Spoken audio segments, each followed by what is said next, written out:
আব্বা এই দেখেন কিনে ফেলেছে আব্বা। তো এটা চলে নাকি? চলবে না কেন আব্বা? চলে তো। আব্বা কিছু মনে না করলে একটু হেল্প করা যাবে। কি হেল্প? এখন বাইকটা একটু স্টার্ট দিতেছে না, একটু ধাক্কা দিলে কাজ হয়ে যাবো গা। তোমার গাড়ি, তুমি ঠেলা দিয়ে নিয়ে আসো এখান থেকে। দাও। আপনার মেয়ের জামাই রাস্তা দিয়া মনে করেন একটা হুন্ডা ডাকাতে লয়ে যেতেছে, তাও সে একজন এমডি হইয়া, এটা কি আপনার মান সম্মান থাকবে?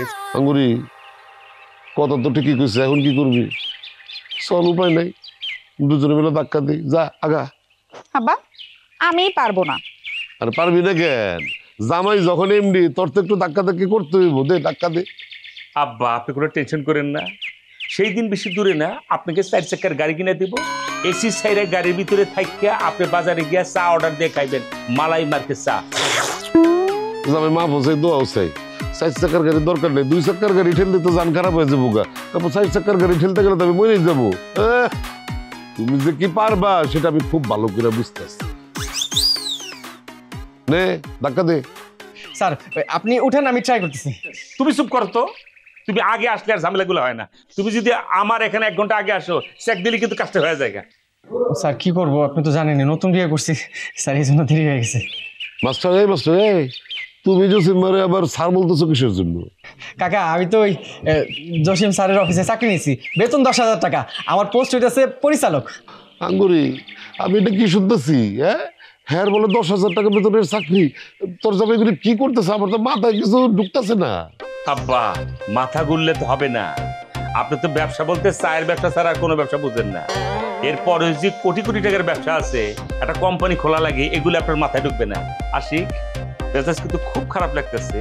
কি হুন্ডা কিনছো, স্টার্ট না কেন, এগুলো চেক দাও না কেন, মিস্ত্রির কাছে যাও না কেন, এগুলো সবই তো তোমার চ্যাপ্টার, তাই না? স্যার ওই কিছু মনে না করলে স্যার, আপনি যদি একটু ধাক্কা দিতেন তাহলে গাড়িটা স্টার্ট নিয়ে নিত। চাপ হয়ে গালের চামড়া ফাটায় ফেলাবো কিন্তু। এমডি হইয়া আমি এটা ধাক্কা দেবো আর তুমি বসে বসে হাওয়া খাইবা, ফাজিল কনকার। আমার মন চাইতেছে কি কমু, তোমারে না পাইলে যদি আমি একটা ছাগল কিনতাম, 2 সের দুধ দিত, খাইয়ে পুষ্টি বাড়াইতে। সরি স্যার, আপনি বসেন স্যার, আমি ধাক্কা দিতেছি। আমি কোন জায়গায় বসবো? স্যার আপনি সামনে বসেন, আমি কিছুটা ধাক্কা তাহলে দেখতে মনে হবে আমি একটা কার্টুন ছবি না?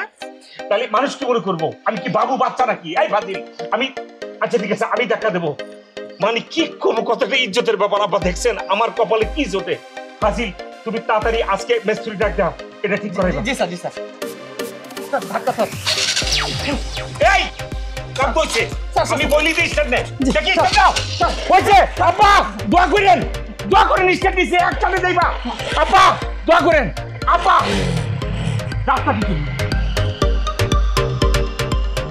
টাকা বোধহয় এমনি সব পানির পিছে খরচ করতেছে না? এর লেগে আমি তারা টাকা দিছিলাম। না আব্বা পানির মধ্যে টাকা ফালাইবো কেন? আমি আছি না, আমি সব ঠিকঠাক করে রাখবো না। তুই কেমনে ঠিক করবি? টাকা দিয়ে এটা কি কিনছিস? একটা লক্কর চক্কর মোটরসাইকেল, এটা কোনো কথা হইলো? আরে এমডি না, একটা বুংবাং মোটরসাইকেল দরকার হইতো দেখার জন্য। এটা বুংবাং মোটরসাইকেল? এটা বুংবাং মনে হয় তোর কাছে? আরে হ্যাঁ মুখে না করে তো মানুষে কইবো এটা সাইকেল। আচ্ছা হইছে, দেখা যাবে না, চলো।